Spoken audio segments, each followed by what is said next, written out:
Estás escuchando Milenio 3 por Aluka Nanika. Good afternoon. Milenio 3. I am very, very happy and I am very grateful to give a great and big salute to all my Spanish listeners and to all my Spanish readers. And I am happy to be at least with my voice. Bye bye. Buenas noches, amigos. Bienvenidos a Milenio 3. Era un maestro polémico, criticado, exitoso, sin igual. Millones de libros, millones de teorías.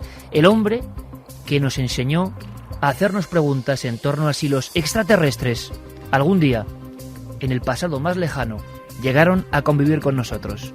Esta noche, en exclusiva, en la nave del misterio, quizá en la noche más larga, Erich von Däniken. Escuchando el saludo de Erich von Däniken, que nos decía y nos enviaba un afectuoso, un gran saludo a todos los oyentes y lectores de España, que estoy seguro que son muchos, y que esta noche especial de 4 horas que vamos a vivir con todos vosotros, si queréis, si tenéis a bien, pues pasar estas horas con un equipo de soñadores, yo creo que va a darnos la posibilidad de viajar en el pasado, de viajar al futuro, de recordar historias. Muchos ahora estarán pensando, Erich von Däniken, y he recordado perfectamente, hace no mucho tiempo, a un portero que estaba en mi casa, en el domicilio, hacía labores de sustitución. Era un hombre que venía de la lejana Rumanía. Y recuerdo que por algún motivo él supo que yo me dedicaba a estos asuntos tan extraños. Quizá vio en la tele Cuarto Milenio, escuchó un fragmento de este programa, quién sabe. Pero os aseguro, amigos, que en la puerta misma del ascensor, en una casa normal y corriente, los ojos de aquel hombre, de unos 55 años, marcado por una vida seguro muy dura, se iluminaron. Y me dijo, ya que usted sabe de misterios, ¿usted recuerda a un tal Erich von Däniken? A mí me marcó la juventud. Incluso detrás del telón de acero, el influjo, el magnetismo de este profeta del pasado había llegado. Erich von Däniken, Javier Sierra, buenas noches, esta noche con nosotros. Muy buenas noches. Yo estoy igual de feliz que Erich von Däniken de estar esta noche aquí en Milenio 3. Gracias, Javi. Estamos rodeados de libros que son reliquias. Muchos jóvenes conocerán hoy a Erich von Däniken, al polémico von Däniken. Mucha gente mayor, quizá de esa franja, de esa edad, que también nos sigue, pues también puede que se le humedezcan los ojos recordando esos libros. Recuerdos del futuro, Regreso a las estrellas, El oro de los dioses, Testigo de los dioses, ¿En qué me he equivocado? Tantas y tantas historias. Podríamos hablar del Dan Brown en cuanto a dimensión de los años 70, sobre todo, y principios de los 80. Pero ante todo el hombre que lanzó preguntas que, pese a quien pese, todavía están sin responder.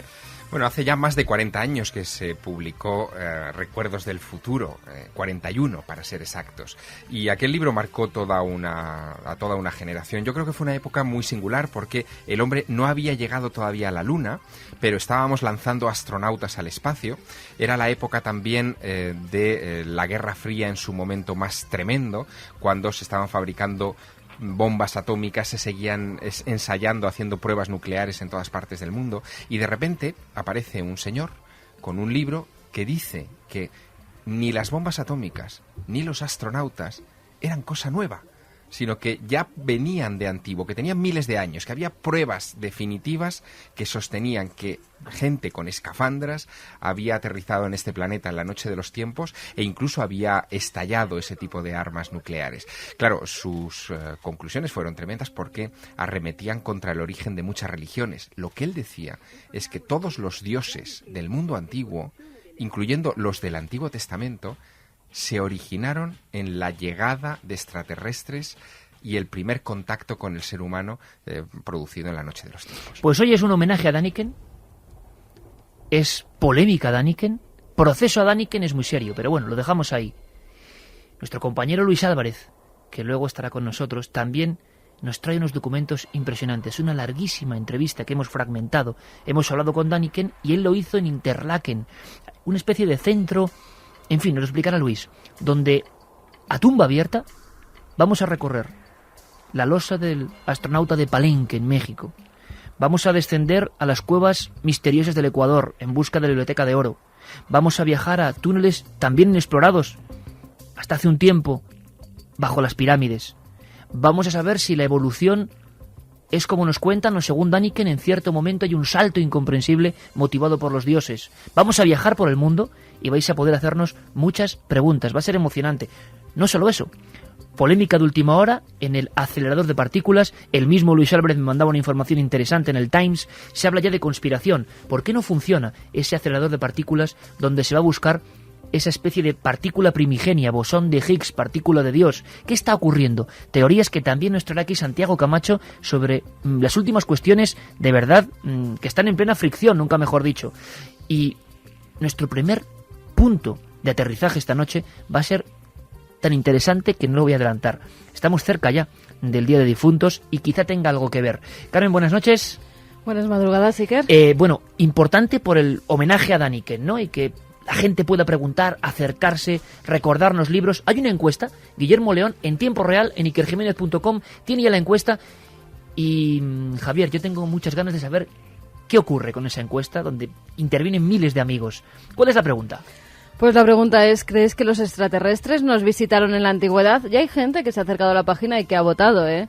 Y por el momento, el 80% piensa que sí, que hubo seres que venían de otros mundos y que nos visitaron en esas edades antiguas. Bueno, habrá muchas cosas, entre ellas un premio, para los que participen en la encuesta y en cualquiera de las vías de contacto. Claro que sí, vamos a dar las vías de contacto, milenio3 con número @cadenaser.com, si nos envían un mail. También nuestra página web, cadenaser.com, ahí pueden poner los mensajes y en tiempo directo pueden leer también lo que opinan los otros oyentes. Y nuestra vía más directa, el 7640, palabra clave milenio, espacio y vuestros mensajes, vuestras opiniones, ya sabéis, a través del teléfono móvil. Por cierto, felicidades Guillermo León por el trabajo que ha hecho en la web, ahí está la encuesta en vivo. ¿Cómo Y acabará premio, esta larga Iker, noche? te voy a decir el premio que nos ha mandado Manga Films, que es quien nos Ajá. ha enviado 3 DVDs de una película que yo me la voy a ver esta noche en casa. Una cierta verdad, así se llama. Tiene que ver con un hospital psiquiátrico y lo que 5 personas cambian dentro de él. ¿Cómo es esa distorsión que tienen de la vida? Bueno, pues ese regalo, estamos todos, estáis, sabéis que hoy no podía ser de otra forma, hay una anomalía. Anomalía benigna, quizá, para los que amamos la radio, es que tenemos 1 hora más. A las 3 serán las 2, ¿no? A las 3 habrá que atrasar el reloj y nosotros viviremos 1 hora en el limbo, 1 hora con Eric von Däniken y un montón de misterios. Pero nuestro primer punto es otro. Nuestro guía en el sonido, Yerey Martínez, y Carlos Cala en la voz. Nos encontramos próximos al Día de Difuntos. Entramos en una franja del calendario especialmente sensible. En muchas partes del mundo, una gran cantidad de personas sienten muy cerca a quienes ya se fueron. Lejos de la vorágine informativa, del torbellino diario de las noticias y preocupaciones, en algunas comarcas de nuestro país siguen ocurriendo extraños fenómenos. Uno de ellos nos ha llamado la atención. En Almería lo llaman la luz de Alcolea. A la 1:21 de la noche, en un punto concreto, en una zona de Almería, se encuentra un compañero, un investigador que tiene el honor de haber rescatado una de esas historias absolutamente inmortales que seguro que irían al anonimato eterno de no ser porque alguien se preocupa por ellas. Muchas personas, desde hace mucho tiempo, dicen estar viendo lo mismo en una región. Hacía bastantes años que no se comentaba en los medios, con novedad me refiero, historias en torno a luces populares. Esas luces que tienen mucho que ver, al parecer, con este mes concreto que viene ahora, noviembre, y con todos los rezos, plegarias, sensaciones físicas casi de que los que se fueron no están tan lejos. Eso es lo que dice la antropología y la sociología. ¿Qué dirán los testigos? Alberto Cerezuela se encuentra, no sé exactamente dónde, en qué punto concreto. Vamos a intentar escuchar su voz de inmediato, vamos a ver si la conexión es posible. Me cuentan que el lugar, bueno, en fin, tiene sus dificultades. Espero que no haya ningún tipo de mala jugada por parte de las comunicaciones, porque hay montes, hay carreteras, hay badenes, estos lugares donde algunas luminarias parece que se esconden y de vez en cuando sorprenden a los viandantes. Lo curioso es que en diferentes puntos de España y del mundo hemos escuchado exactamente lo mismo. De allí recientísimo el trabajo. Acaba de llegar Paco Pérez Caballero, nuestro compañero. Paco, buenas noches. Muy buenas noches, Iker. Y has traído un material impresionante, absolutamente puro, de gente que coincide plenamente en lo que ve, desde hace muchos años hasta prácticamente ahora mismo, ¿no? Yo he regresado gratamente sorprendido por este asunto. La verdad es que esperábamos encontrar mucho menos de lo que hemos hallado. Muchos testimonios, muchas personas de a pie, campesinos, gente humilde, que no tienen nada que ganar ni que perder en esta historia y que nos relata lo que ellos vieron. Algunos hablan por primera vez para nuestro programa y lo hacen porque dicen que precisamente todas las personas que hablaron en esa oleada del 87, donde la historia se dio a conocer, muchas de ellas no se habían enfrentado realmente al fenómeno de la luz. Es verdad que entonces mucha gente se lo tomó a broma. Hubo varias repeticiones de ese mismo fenómeno, pues por los típicos bromistas que intentaban espantar a los verdaderamente interesados por el asunto. Pero la verdad es que desde ese momento ha estado soterrado y muchas personas no se atrevían a decir lo que estaba sucediendo allí. Una misteriosa luz que a día de hoy aún se aparece, no siempre, por supuesto, no es un fenómeno continuo como todo en la vida, pero sí que es un lugar especial. Ahora está más abandonado que antes. Hay mucha menos gente que transita por ahí y las personas que ya lo han visto y que, por ejemplo, tienen que volver a regar por la noche en esos parajes, aseguran que tienen temor de encontrarse con esa luz. Le voy a preguntar, vamos a escuchar voces de testigos, le voy a preguntar a nuestro compañero Alberto Cerezuela, que se encuentra en el Monte Alcolea a estas horas de la noche y se lo agradecemos muchísimo, está en el entorno donde esta luz se aparece. Alberto, buenas noches. Hola, buenas noches a todos. ¿Te encuentras exactamente dónde y por qué has elegido ese lugar? Me encuentro exactamente en el paraje de Los Llanillos, como bien habéis dicho, en la población de Alcolea, al pie de la Baja Alpujarra almeriense, y estoy andando por la zona donde dice la gente, desde los años 40, que se aparece una extraña luminaria y que tiene atemorizado a algunos de los agricultores que por aquí tienen sus parcelas, hasta el punto de que ya no suben a este paraje a regar. Os puedo contar que estoy totalmente solo, con bastante frío que hace esta noche aquí en Alcolea. Estoy, digamos, en una especie de comunión con la naturaleza porque se oyen algunos crujidos de árboles, de ramas, se oyen perros ladrar al fondo. Estoy contemplando ese manto de estrellas que nos ha regalado esta bonita noche. Y también, por qué no decirlo, estoy un poco inquieto porque, como he dicho antes, estoy bastante solo y aquí puede aparecer cualquier cosa. Oye, Alberto, la zona, para hacer una fotografía, porque estas luces populares, que luego haremos un repaso de ellas, siempre parece que no aparecen en plena llanura, vamos a decirlo así. Al pie de pequeñas serranías, en lugares bastante abruptos, ¿se cumple también esta máxima ahí en Alcolea?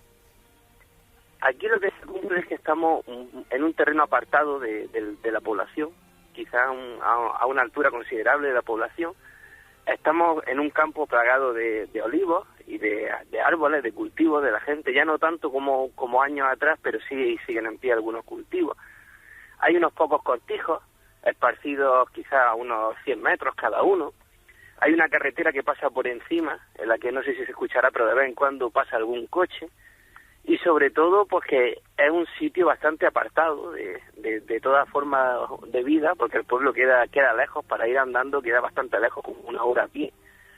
Y en fin, como yo decía, lo más curioso de todo esto, lo más significativo, es que parece ser que tanto en este pueblo, en Alcolea, como en un pueblo cercano, Laujar, y otro que está un poquito más lejos, Fondón, podemos establecer una especie de triángulo en el que dicen las personas, los habitantes, que muchas noches contemplan extrañas luminarias sobrevolando sus campos y sus terrenos. Vamos a analizar el fenómeno, Alberto. Vamos a escuchar alguno de esos documentos que nos trae también Paco con la ayuda de Alberto Cerezuela, una investigación puramente antropológica y fascinante, con la fuerza del testimonio de la gente del campo de Andalucía, que simplemente está contando lo que ve desde los años 40, como ocurre en otros muchos lugares de este país. Estos son como historia, ¿eh? Algunas personas dirán, ¿será eso verdad? Pues claro que es verdad. Claro que es verdad. Lo que yo quisiera es que al que no se lo cree, que le saliera. ¿Eh? Eso es lo que quisiera yo. Yo ya a las 4 de la mañana por ahí, ya que no había ningún personal, pues me siento debajo de un olivo y el perro al lado, y miro así para el frente y veo una luz. Y entonces dije, pues sí que hay aquí algo, sí que es verdad esto. Entonces Me subí a un olivo a ver si era resplandor de la carretera que pasaba por el lado frente, y no es que era resplandor, no es que era una luz que iba a la altura de 2 metros por ahí, una luz roja. Y el perro sobre mí, miraba el perro, pero no nada, ni ladraba ni nada, y por eso me puso a mirar hasta los pelos de punta, y digo, ¿esto qué es? Cuando ni el perro ladra ni nada, porque de una persona que va con la linterna, lo que sea, pues entonces el animal huele y empieza a ladrar. Y aquí había un señor ya mayor que ha muerto, que le decían José el Visco y el hijo, y resulta que dice, era un hombre muy fuerte y un hombre que no creía mucho en las cosas, y decía, pues ahora voy a ir para allá a ver si me sale a mí la luz, vamos a ir niño, le dice al niño, vamos a ir los dos para allá y nos sale la luz a ver si es capaz de salirnos nosotros, y verá lo que le va a pasar a la luz.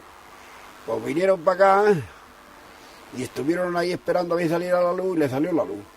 Pero es que se dejaron los apargates por el camino corriendo para Alcolea, que no vaya, que no han vuelto a venir más por ahí.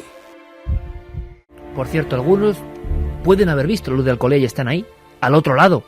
Milenio 3 con número @cadenaser.com, la web de la cadena SER y la encuesta en vivo en ikerjiménez.com y 7640, como acabáis de escuchar.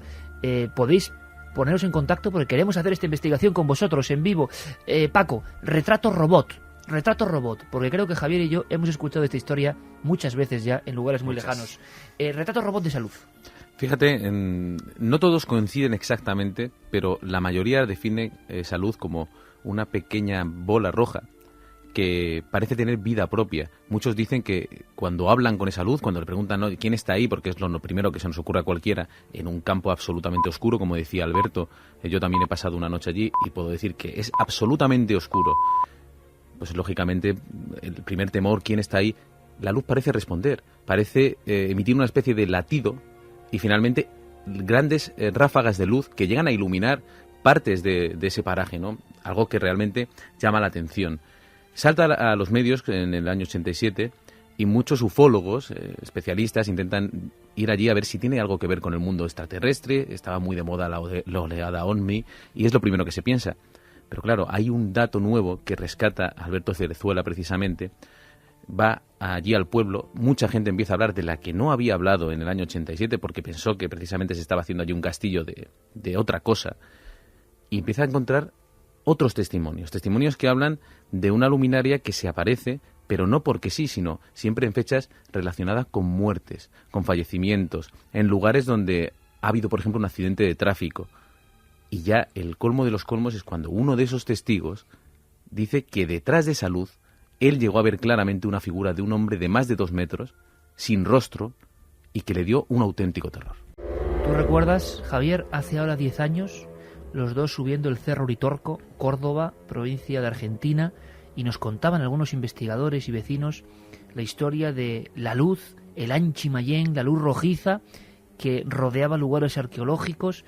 Hay que decir, y como siempre, citando y siendo justos con la verdad, hay un libro en el año 97 que se llama La España extraña, que firma el aquí presente Javier Sierra y Jesús Callejo, y ahí ponéis una terminología por vez primera, un nombre que se ha quedado ya como certificado de un fenómeno que tampoco es el fenómeno OVNI, que quizá tiene que ver más, como decía muy bien Paco, con elementos sobrenaturales, que es luces populares. Sí, fue una etiqueta que pusimos para tratar de englobar a todos esos casos que encontramos en diversas partes de la geografía peninsular e insular española, pero también que se dan en otras partes del planeta. Yo recuerdo, por ejemplo, en Noruega, Hesdalen, donde esas luces se vieron, bueno, y se siguen viendo todavía a fecha de hoy, en momentos precisamente también de cambios de estación, como podía ser, bueno, un poco la Noche de los Difuntos, marca también la entrada al gran invierno, y aquellas luces de Hesdalen atrajeron a investigadores OVNI de los más prestigiosos del mundo, es decir, incluso al padre de la moderna investigación OVNI, de la moderna ufología, que es Joseph Allen Hynek. Y aparataje nunca visto hasta entonces. Exactamente. Estación de seguimiento. Totalmente. Llegaron allí para investigar esto y llegaron a una conclusión un tanto ambigua, porque dijeron que el fenómeno no les pareció inteligente, como el fenómeno OVNI, pero sí les pareció probablemente de origen geomagnético.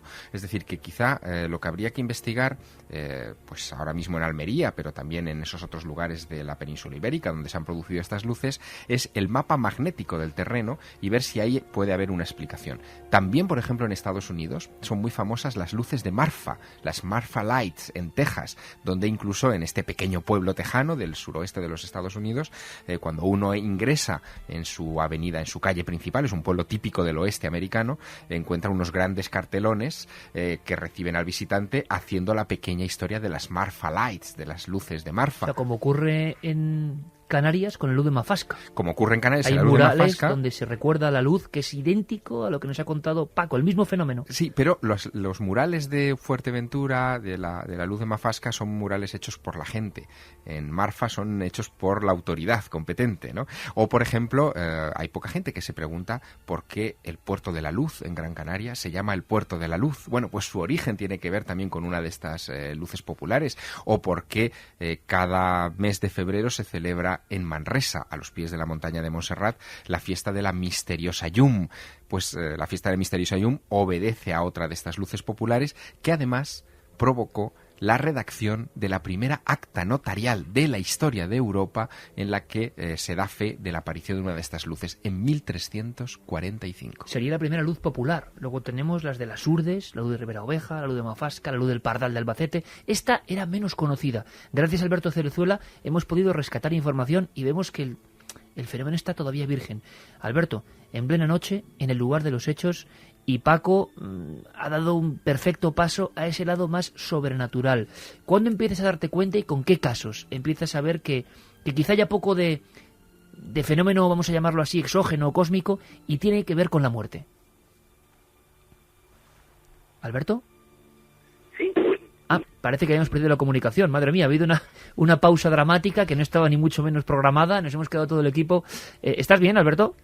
Sí, lo que ocurre es que me ha pasado una cosa curiosa y va a sonar un poco atópico, pero es que tenía la batería del móvil totalmente cargada y casi se me ha descargado casi en su totalidad, que es una cosa que no me había pasado nunca. Y la verdad es que antes ha dicho Javier Sierra que se asocia muchas veces este tipo de luces a elementos magnéticos, quizás, pues quién sabe si tiene algo que ver.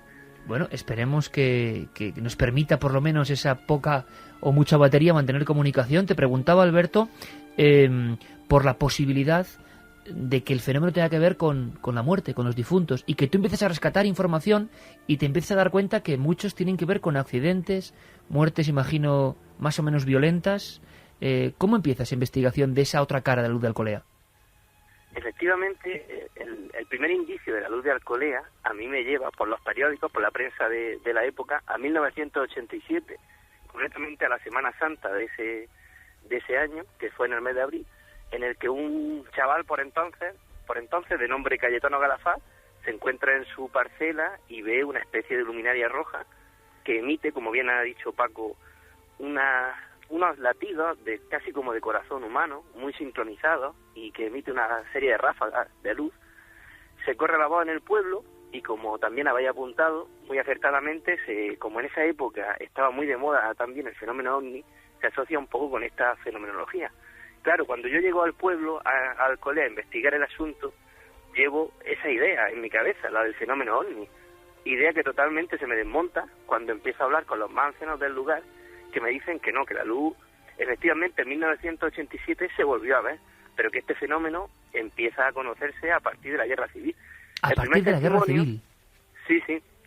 El primer testimonio de esto nos remonta a 1940, cuando un hombre llamado Cristóbal Moya se encuentra con su mujer y su hijo una noche andando por este paraje de los Llanillos en el que yo me encuentro, y dicen presenciar una especie de luz del tamaño ya no de una bola pequeña como se apuntaba en 1987, sino casi como un balón de fútbol.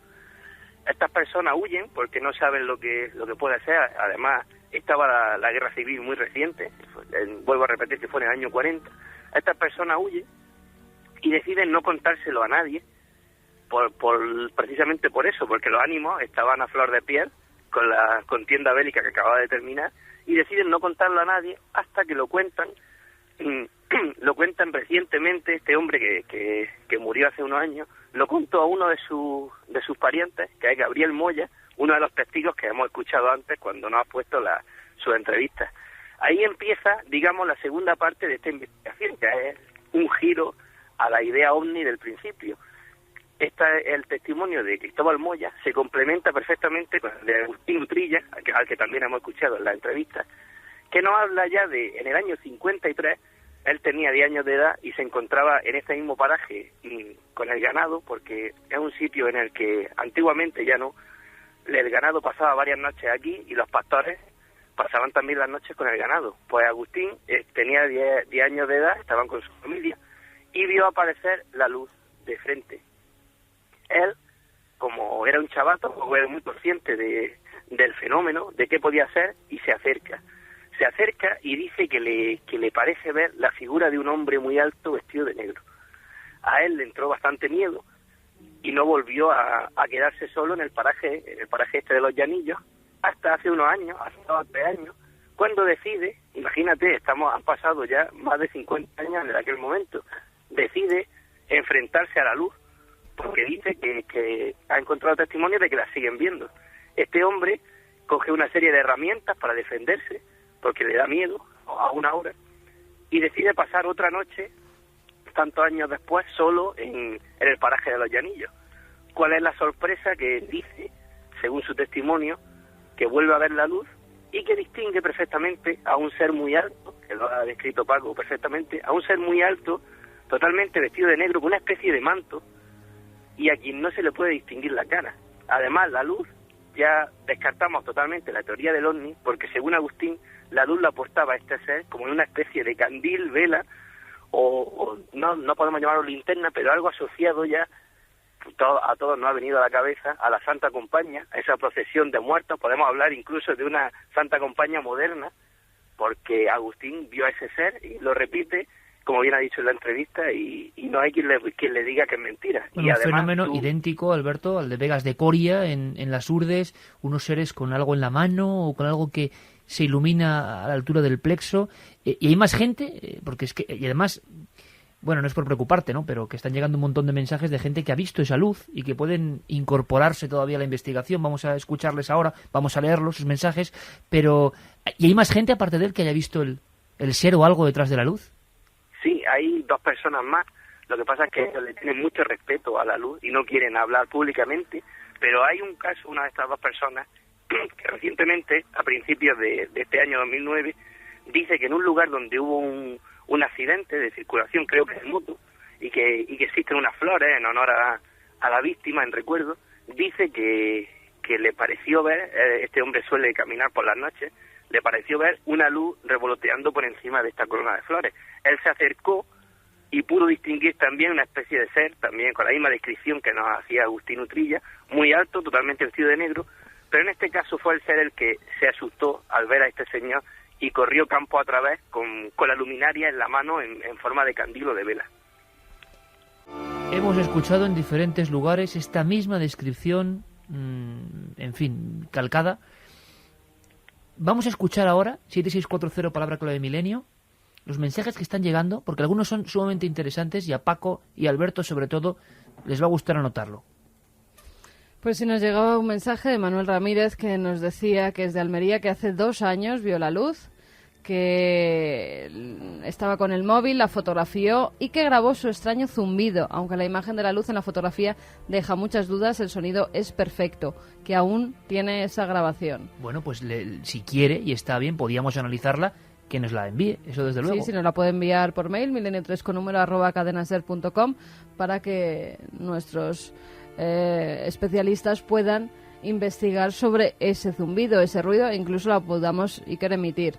Hola, yo lo he visto y no precisamente en el campo. Soy de Córdoba y era un personaje que andaba como si no tuviera rodillas, a escasos metros, y la luz salía del pecho y de la espalda. Por eso no se le veía la cara, nos decía José desde Córdoba. Esta descripción, que parece tan bizarra, estamos todos de acuerdo, ¿verdad? En la mente racional actual, tan imposible, tan increíble, se describe en muchos tratados de psicología profunda, y no solo eso, sino que ha habido casos que quizá tengan que ver. Tú te acuerdas de Escalante, ¿verdad, Javier? Tanto que donde sí. ven un individuo ensotanado con esa proyección en el pecho y la espalda, ¿no? Perfectamente, Hay muchos caminando casos. como sin rodillas. Uh-huh. Hay muchos casos en la casuística ufológica, precisamente, que de le humanoides. hemos llamado así, pero que le hemos no llamado así, sabemos qué tiene que ver, ¿no? De personajes que o bien tienen una luz en el pecho o bien sostienen una luz en las manos. E incluso muchos han llegado a pensar que algunas advocaciones antiguas de vírgenes o de santos en los que aparecen esas vírgenes sujetando pues el Sagrado Corazón o una esfera o lo que sea, en realidad están remitiendo a visiones que se han producido pues hace 200, 300, 500 años en esos lugares y que se cristianizaron inmediatamente porque, bueno, había que darles una etiqueta, igual que hoy les llaman o les llamamos humanoides. En el siglo XVI se le llamaba virgen o ángel o santo o demonio. También nos dicen que una noche, por el año 96, un amigo y yo en moto por un pueblo de Murcia que se llama Ceutí, de noche en una carretera en medio de una huerta nos pasó una bola parecida a la que se está describiendo. También nos dicen que en el mundo anglosajón se conocen los shadow people, entes oscuras que viven en un plano paralelo a nosotros y que coinciden con la descripción del manto negro y que además se aparecen repentinamente. Luis Pachón también nos dice que con el tema que tratamos ahora de las luces de Almería, que un tío suyo le explicaba historias parecidas de que su padre veía luces en los pequeños valles formados en torno a su cortijo, la diferencia que era en las cercanías a Mojácar. Indicaba que incluso él de pequeño vio alguna vez estas luces, siempre era por estas épocas de inicios de fríos fuertes, pero explicaba que nunca se acercaba a su cortijo. Hay una cosa curiosa, Paco. Tú has venido como reportero, además que todo el mundo te conoce como especializado en los sucesos, y no es solo verdad, sino que tú has ido tocando y catando todas las amplias, ¿no? Materias del misterio. ¿Te vienes con la sensación de que el fenómeno es auténtico, real, de que son una serie de confusiones, o de que hay algo que de verdad ha sido olvidado, marginalizado, pero que la gente sigue viendo, e imagino con temor a contarlo porque nadie lo va a creer, ¿no? Bueno, y que a mí me parece que en el periodismo actual hay cierto complejo a escuchar a la gente, y hay cosas que nos parecen tan increíbles que ni siquiera nos paramos a escuchar. Yo creo que en este fenómeno de la luz de Alcolea es fundamental escuchar a la gente. Y hemos escuchado un pequeño fragmento de lo que dicen. Yo creo que no mienten. No podemos saber lo que es esa luz, pero yo no tengo duda de que la han visto. Y, por ejemplo, Agustín, que es un hombre humilde, un pastor, que apenas expresa con claridad, lo que sí se demuestra es un enorme miedo. Pero qué fuerza transmite al contarlo, ¿eh? Claro, fíjate que decía, al principio de esos cortes que emitíamos, decía, el que no se lo crea que venga aquí y que le salga. Que entonces sí que verá como... Bueno, ha habido varios casos de personas que han salido corriendo de allí. Es una luz que efectivamente transmite intranquilidad. Y una de las cosas que queríamos, sobre todas las cosas, porque como sabemos en estas ocasiones es difícil de repente llegar y encontrarse con el fenómeno, pero sí queríamos descartar las posibles dudas de los escépticos, ¿no? Por ejemplo, lo que más se dijo entonces y lo que se sigue repitiendo ahora es que aquello que dicen los pastores y los campesinos podrían ser las propias luces de los faros de los coches que están circulando por allí. Yo te puedo asegurar que he estado allí, que Alberto Cerzuela está ahora mismo allí, que es imposible que fueran las luces de los coches, por varias razones. Primero, porque esta luz tiene cierta inteligencia. Esta luz responde a los gritos de la gente y acaba desapareciendo cuando, por ejemplo, algunos testigos más envalentonados la persiguen para ver qué es. Acaba desapareciendo y no aparece hasta 5 o 6 días después.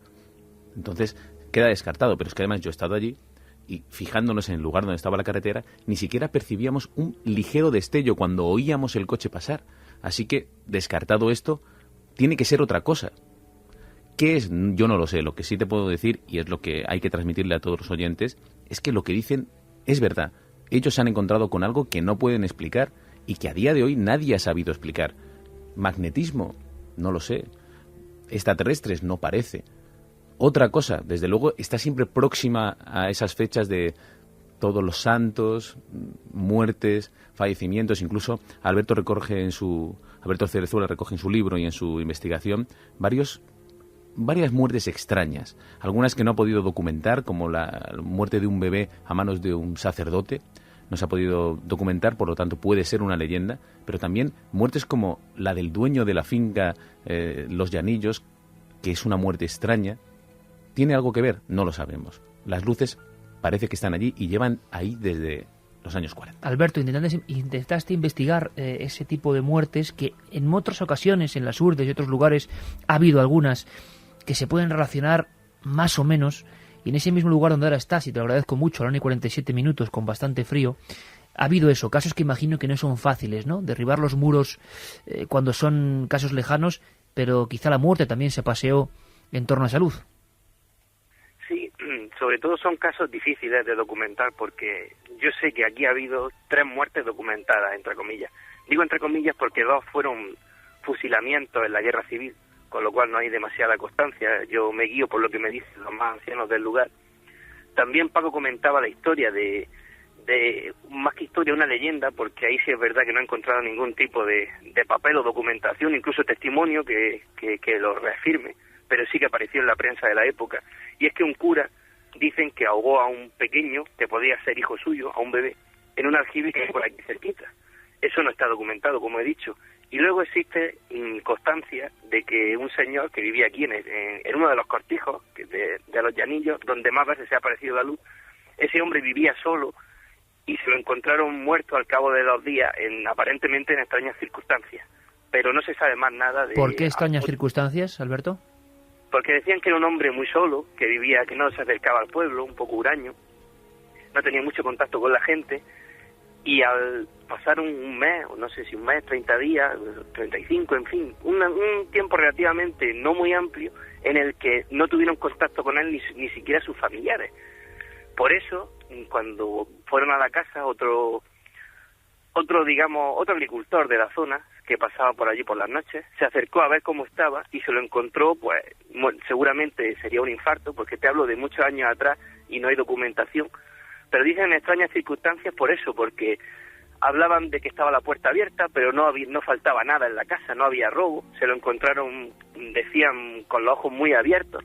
Quién sabe si a todos se nos viene a la cabeza la situación de haber visto algo que le diera mucho miedo, pero también te digo que es hablar por hablar, porque realmente no hay constancia de qué fue lo que acabó con la vida de este hombre. Alberto, últimos casos, la gente nos está preguntando, últimos casos, hay un repunte en ese 87, pero ¿hasta qué época la gente ha seguido viendo la luz de Alcolea y se ha atrevido a contarlo? Pues hasta recientemente, como he dicho antes, ha habido testimonios yo he recogido testimonios del año 2009. O sea, de este mismo año, 2009. Sí. Ahí es frecuente y es casi algo que me sorprendió mucho a mí, que es casi, lo toman como algo normal, que haya luces sobrevolando ese paraje de los Llanillos, no solo ese, sino otros que hay más cercanos. Entonces ellos ven como un fenómeno típico ya de la Baja Alpujarra almeriense, luces que sobrevuelan los campos. Y sí que hay testigos en 2009 que dicen que han visto la luz a lo lejos. Hay un detalle importante, y es que la luz parece guardar una cierta distancia con los testigos. El testigo que más cerca ha estado de la luz ha estado a unos 10 metros. Parece ser que cuando alguien se quiere acercar más cerca de esos 10 metros, la luz desaparece o se desvanece o incluso corre campo a través. Es una cosa significativa, pero aún así hay personas que a lo lejos, como he dicho, la han visto en este 2009, por supuesto.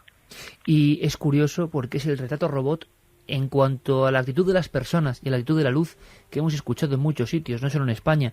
Recordábamos en Argentina reportajes de prensa donde en los años 60 incluso algunas personas consideraban una prueba de valor el acercarse a la luz, más o menos. ¿Recuerdas, Javier? Más o menos eras hombre si lograbas aguantar en el campo, como está ahora Alberto en plena noche, con la luz presente. Una luz que no hacía ningún sonido. Eso del latido de corazón nos retrotrae a casos curiosos como los cercanos a Ochate, de gente que decía que oía ese latido. En fin, toda una fenomenología que está ahí, que está presente junto a la muerte, que a partir de ahora habrá que integrar esta luz a las luces populares. Tendremos que ponerla junto al Pardal, junto a Mafasca, junto a Ribera Oveja. Son unas cuantas, había algunas luces, la luz de Veneros en Asturias, y en el fondo yo creo que el interés de todos nosotros es que esto no se pierda y que esto se cuente, porque está ocurriendo.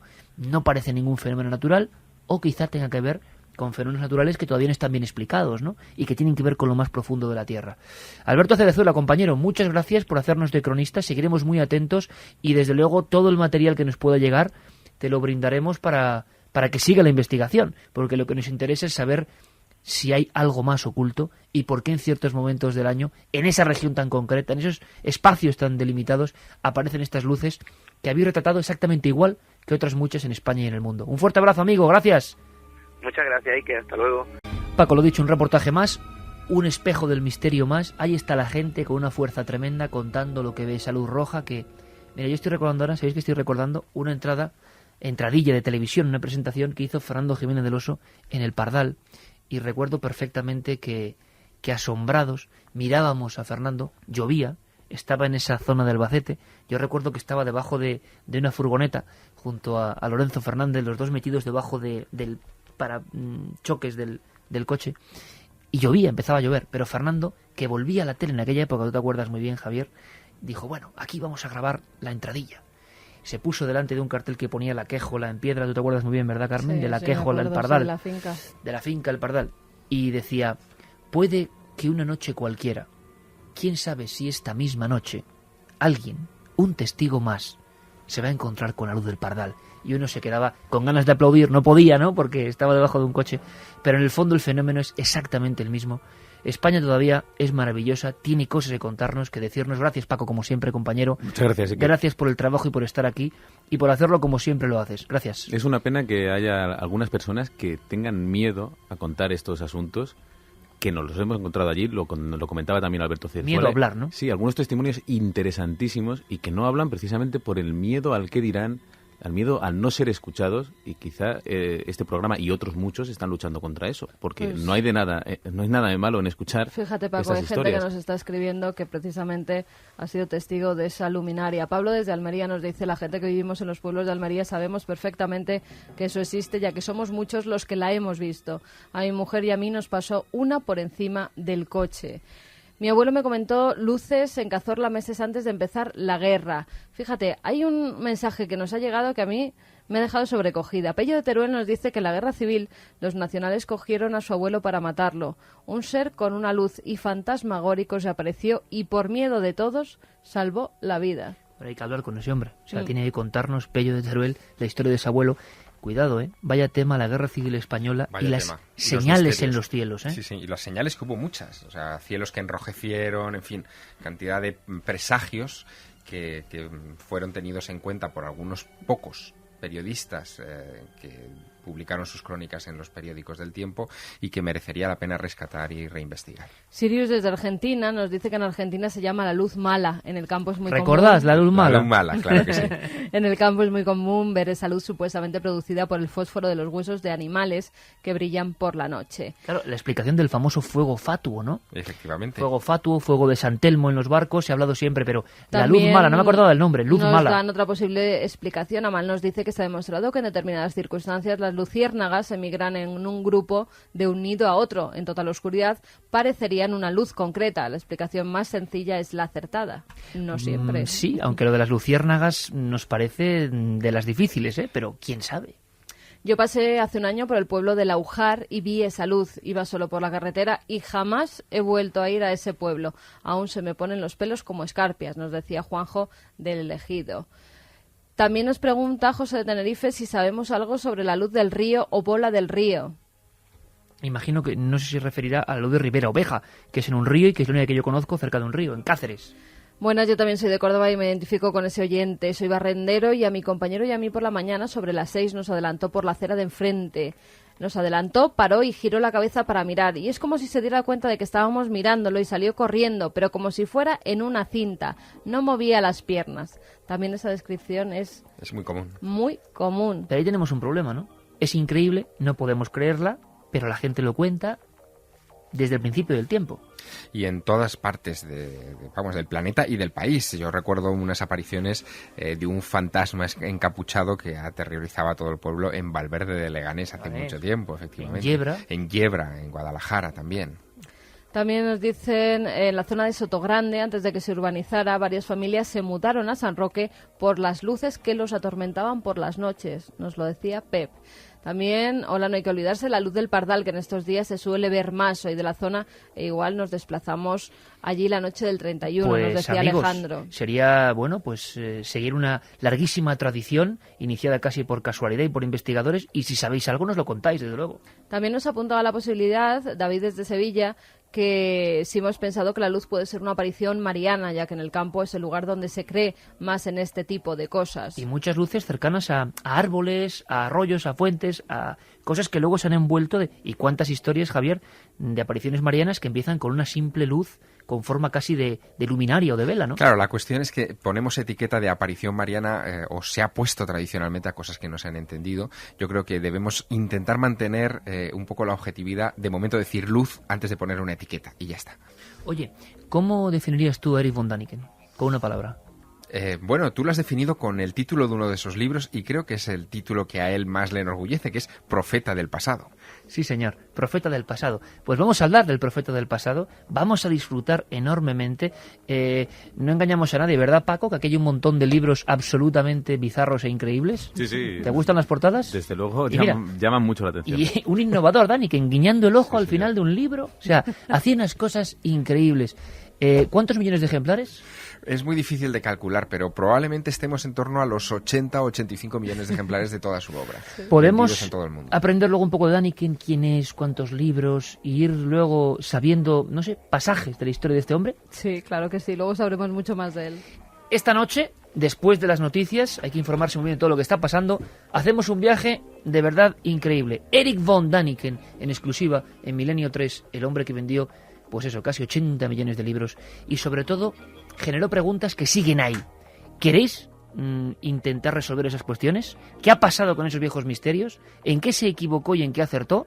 A la vuelta, Erich von Däniken en Milenio 3.